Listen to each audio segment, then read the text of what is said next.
But there's a better act to come.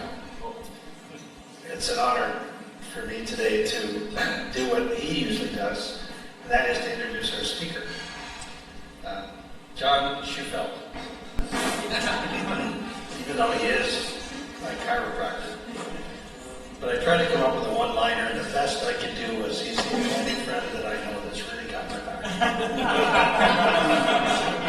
And my knee, and my shoulder.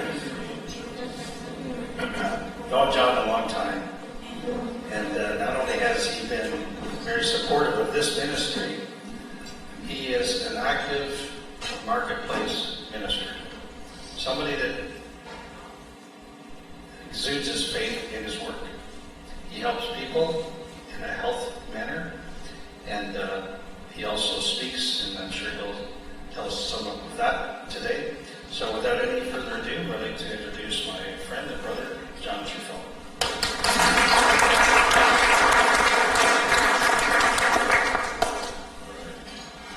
Yeah, check the volume like we do each month usually. Is that all right? Can you hear me all right? Yes. All right. Thank you, Ron. Well, I was challenged several months ago to come up with a topic that I was given. I was challenged to come up with some material for the topic, to speak at a men's group in one of our local churches. And the topic I was given was 3 tough lessons that God taught me in my business. And I thought, boy, I know another place where I'd love to share that talk. And then Ron asked me if I would take part here this month. So while I will say it's already been written for somebody else, I find every time I go through this that God's saying the same thing over and over and over again to me. So that's really what matters. My wife Marilyn and I have been married now for coming up 24 years. I've been in practice for, can't believe it, 42 years. I was only 10, of course, when I started. And I was in Midland for 20 years before we came to Barrie. We have 4 kids. The youngest is 28, the oldest is 35, but they're kids, aren't they? You know, absolutely. Our kids are all adopted, and we had the privilege of going to Brazil for our last daughter, and we kind of got an international household. We got a Brazilian, a Filipino, and two blonde white Canadians, I guess, is the rest of it. But wonderful family, and we've loved being in Barrie. It's been great being down here. We came to Barrie because my oldest daughter, Carly, was quite a figure skater back in the day. And I was driving to Barrie twice a day to bring her down to Mariposa for lessons anyway. So I got the idea, maybe we should just think about moving to Barrie. A little cheaper on gas, for sure. And so that's all part of the story, which I'll get into in a minute or two here. But we just love it here. We attend Harvest Bible Chapel, and we're really blessed by the ministry there. And it's just great to serve the Lord there and where we work as well. That's what it's all about, doing His bidding, His will. I became a believer on April 9th, 1978. Now, instead of getting out your calculator, that's 41 years ago. And I'd grown up in the church, but I never knew that it had to be a personal relationship that made the difference. Nobody had ever told me. And we had been in some great churches, but never, ever did I know that. Until one day, the preacher at the church I was attending at the time preached on Acts 4:12. It says, "There's no other name under heaven whereby you must be saved." And all of a sudden I was in a panic. Saved. Oh.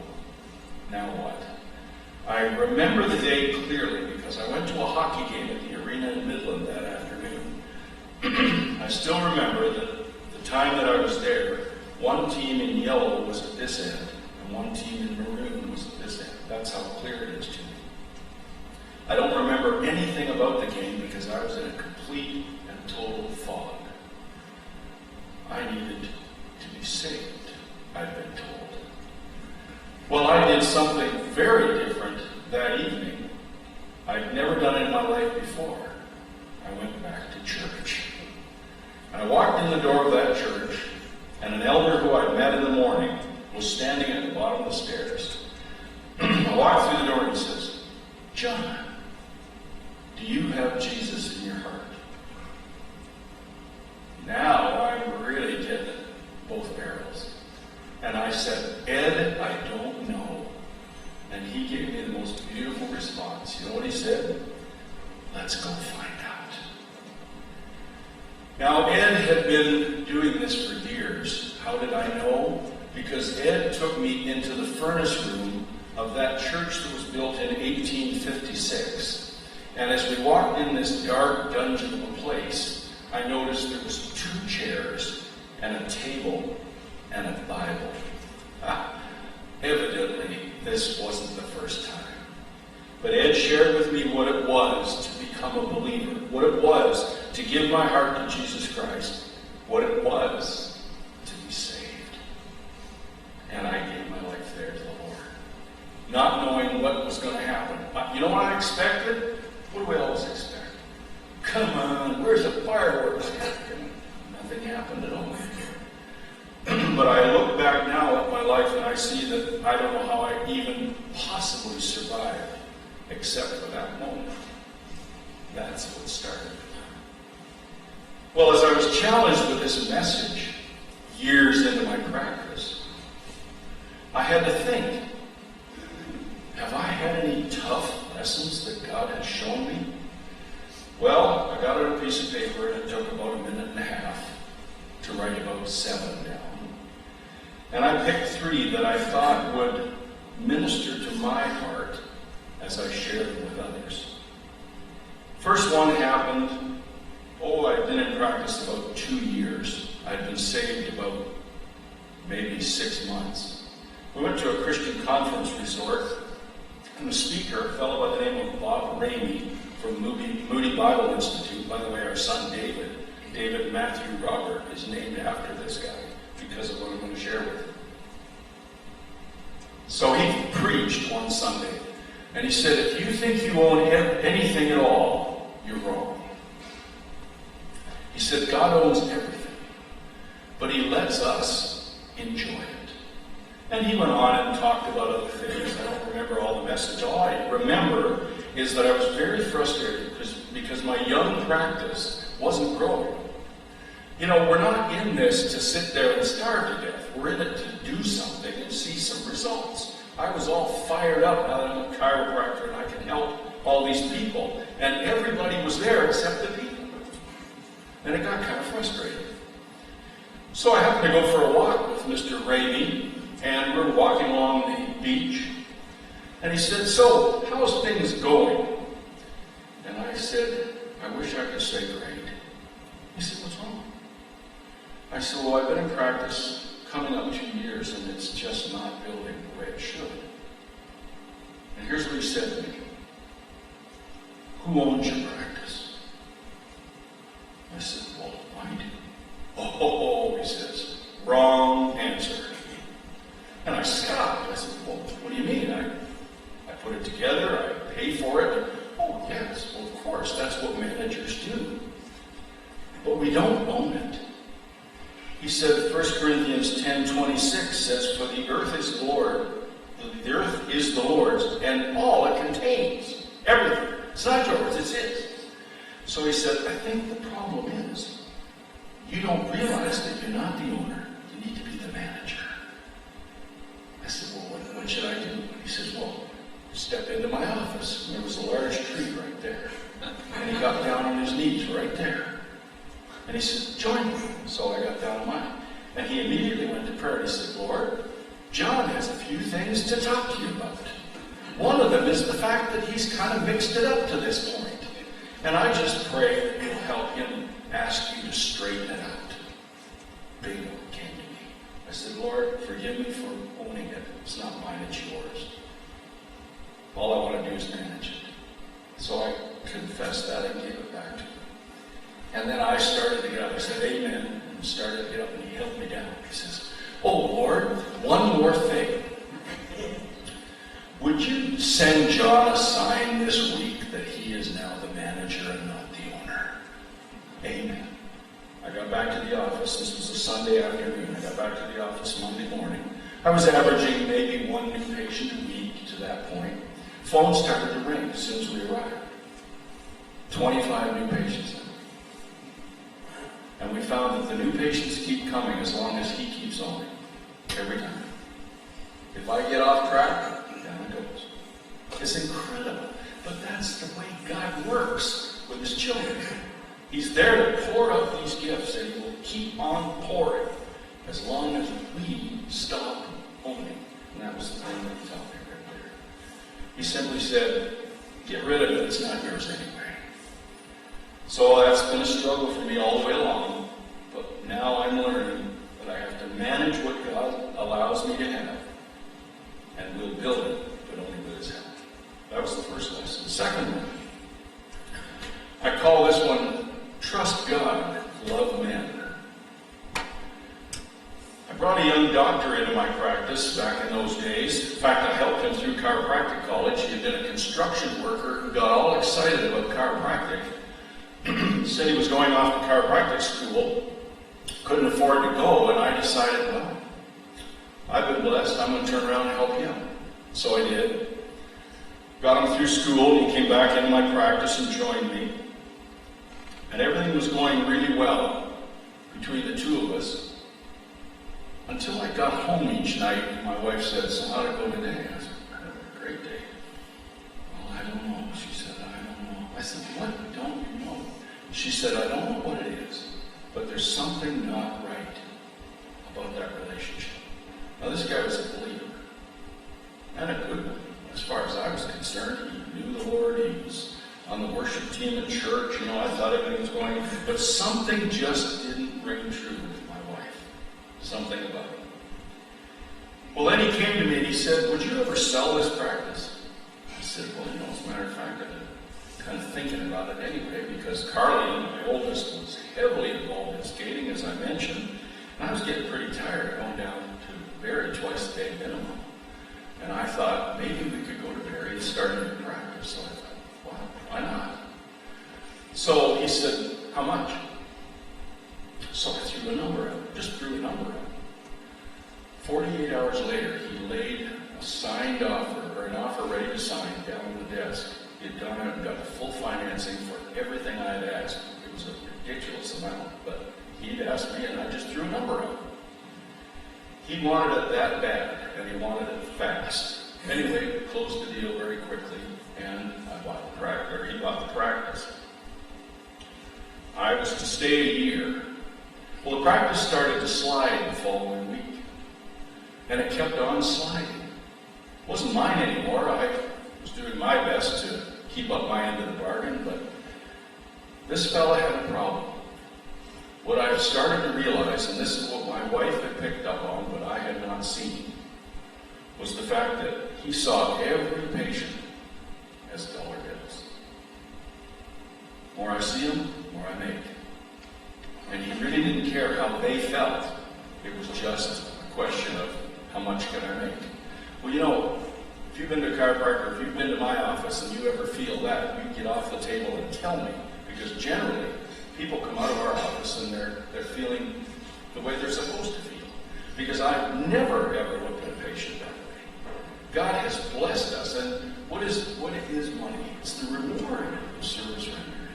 Do the best, God's going to bless you. It's the way it works. Do your utmost with your talent, your skills, and God will look after the rest. And I've always tried to keep that going. But somehow this fella got off track, and that practice started to go. Well, it got so bad that I had to leave the practice. Instead of a year, I only stayed 4 months, but I came to Barrie and started a new practice here. The practice was, we were seeing around 300 patients a week in that day up in Midland at that practice.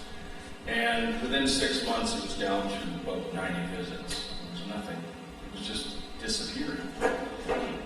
And it was funny because we had another associate in the practice with us at that time who left when I did, and he moved across the street, and everybody went there.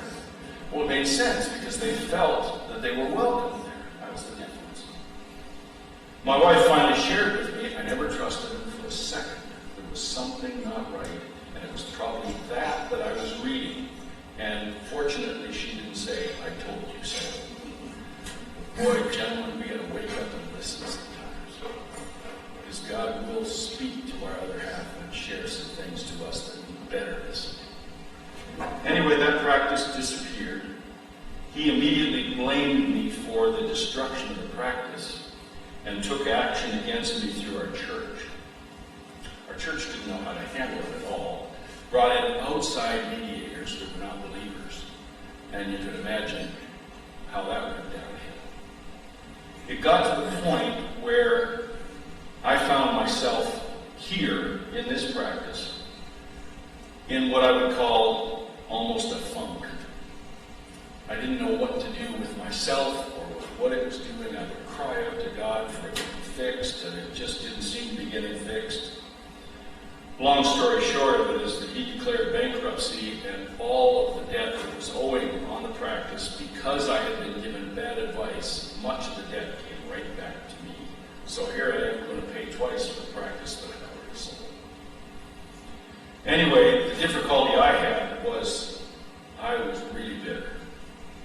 In fact, I've told a few people that I was so bitter that I think if you'd come by and said, give me $100 and a can of gas, I would have taken somebody up on it. I mean, I was furious about it. My attitude went right down the drain. I couldn't believe that I was the way I was, and I couldn't get out of it. Well, then I saw what was wrong. I put all my trust in men and not in God. And it was my wife who woke me up to that and said, get your eyes back where they belong and stop this. God has so many wonderful things in store for you that he wants your attention back again. And it took me a while, but I finally came to my senses.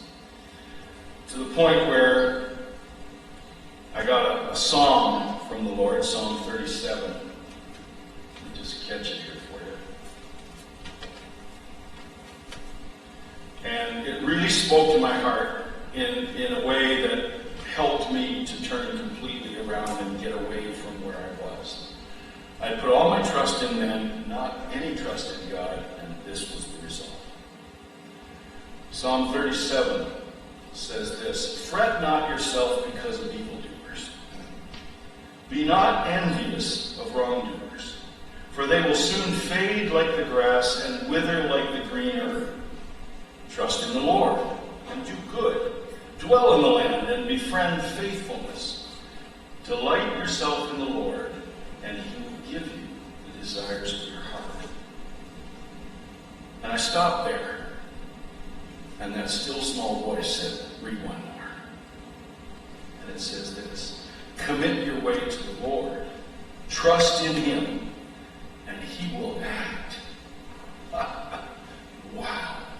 All of the power of heaven waiting to act. And I was being silly. Anyway, the Lord turned it all around, and it's just been amazing. I was able to forgive this individual. I didn't think I ever could. Well, then comes number 3. Number 3 builds out of number 2, because number 3 was one that lasted a long time, and it was of my own doing, basically.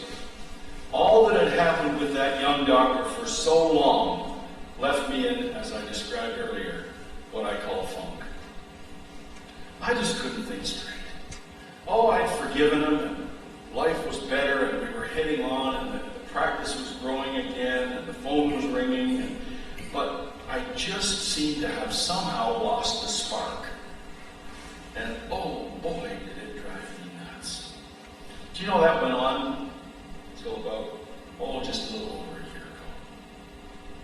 And then I was given a passage that woke me up. The passage came from 2 Corinthians chapter 1, verses 8 and 9. It says this, for we do not want you to be ignorant, brothers, of the affliction we experienced in Asia. For we were so utterly burdened beyond our strength that we despaired of life itself. itself. Indeed, we felt that we had received the sentence of death, but that was to make us rely not on ourselves, but on God, who raises the dead. Boy, did I wake up. I realized I don't deserve to have an opportunity to fret. Because God is the God of the universe, and He's got plans for me. And as long as I'm focusing on me, I don't have time for what He's already got planned. And it's then that I woke up. He reminded me then, he said, "It's mine, give it back." Because I was holding on to something, just as Robert Ramey had told me, let it go. Then he said, "Trust me and keep your focus where it belongs." Well, I did that, and it's been dramatically different. I just cannot believe what God has done in lifting from my shoulders that which was of my own doing. And He's so good at that. You know, if you've never met Jesus Christ personally, if you've never taken time, as I did with that guy Ed, and look at what it means to be a believer, then you are being gypped of so much. Because God's got incredible plans for every single one of us. Well, you know, God's also got a sense of humor. Because about a year and a half ago, He sent me another young doctor. But this time it was different.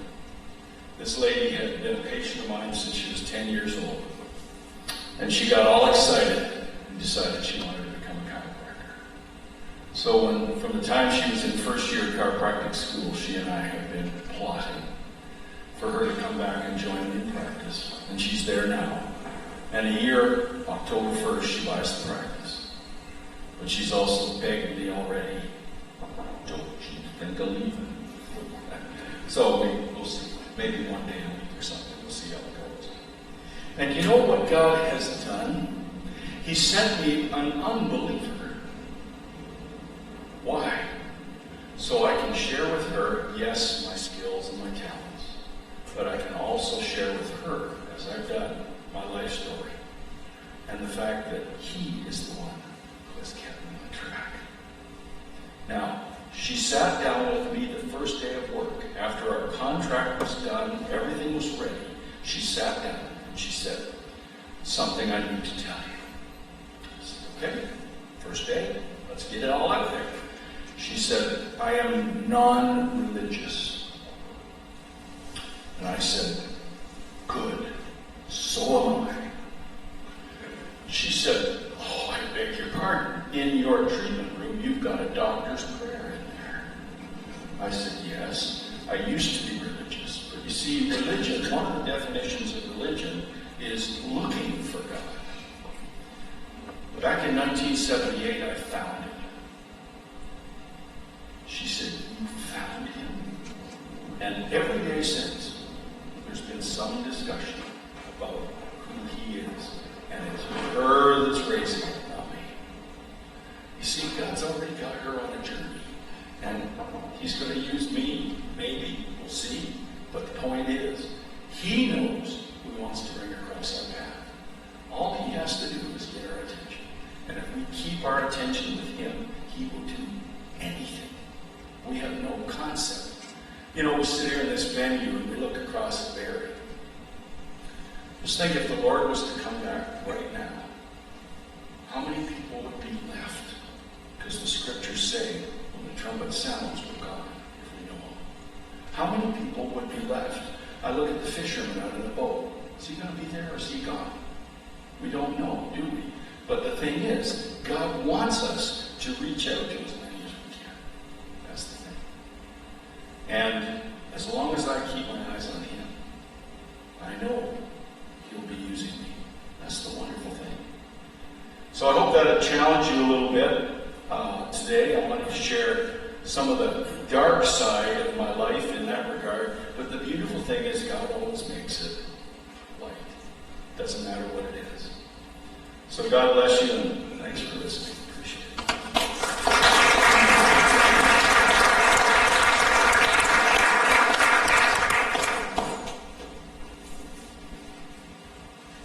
We used to give plaques to our speakers, but I spent so much money at the chiropractor, I ran out of money for that. I spoke 5 years ago, I already got one. This is a little book. You guys know all about this if you've been here before. I was talking to Shewfelt before lunch. This book changed my life. And everything that John was talking about is in this book. God owns it all. He lets different people have some more than others, and some have not much of anything, but the gift of life is his. So I give this to John, and if you already have one, you can give it away. And so thanks again, John. Love you.